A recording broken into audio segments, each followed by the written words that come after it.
In 1945, World War II had ended and began the baby boom era.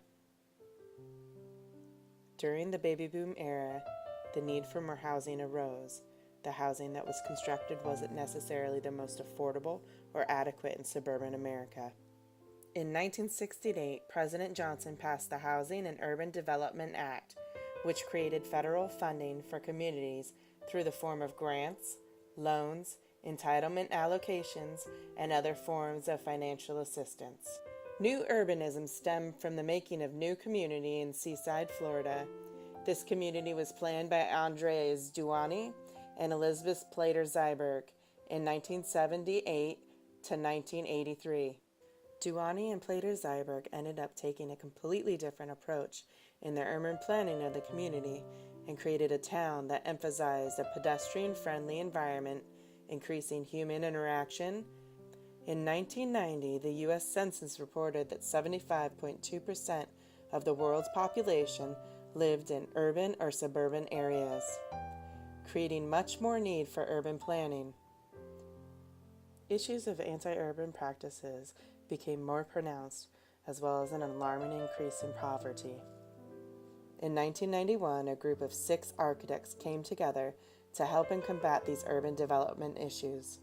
This group of 6 architects were comprised of Andres Duany, Elizabeth Plater Zyberg, Elizabeth Moyle, Stefanos Polizoides, Peter Calthorpe, and Daniel Solomon. These 6 became known as the New Urbanists. These New Urbanists identified a need for public policy and rallied in the creation of the Congress for New Urbanism. The Congress for New Urbanism was created in 1993 by the New Urbanists, which helped to create an outline for urban planning. New urban communities began to sprout up all across the United States in the 21st century. These communities were planned to have a 5 to 10 minute walk from the center to the edge, creating a convenient walking distance for the community residents.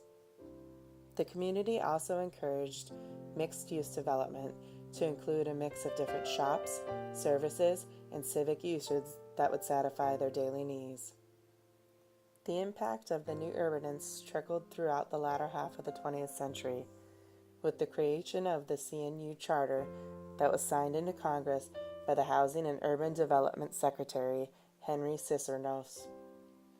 The CNU Charter consisted of several principles to guide public policy, development practice, and urban planning and design. After the ratification of the CNU Charter in 1996, HUD adopted the principles that the New Urbanists established and incorporated them into the Homeownership Zone program. Today, the influences of the New Urbanists reside in communities scattered across the United States. Without the New Urbanists' efforts, we wouldn't have the knowledge or capabilities of creating dynamic and integral communities.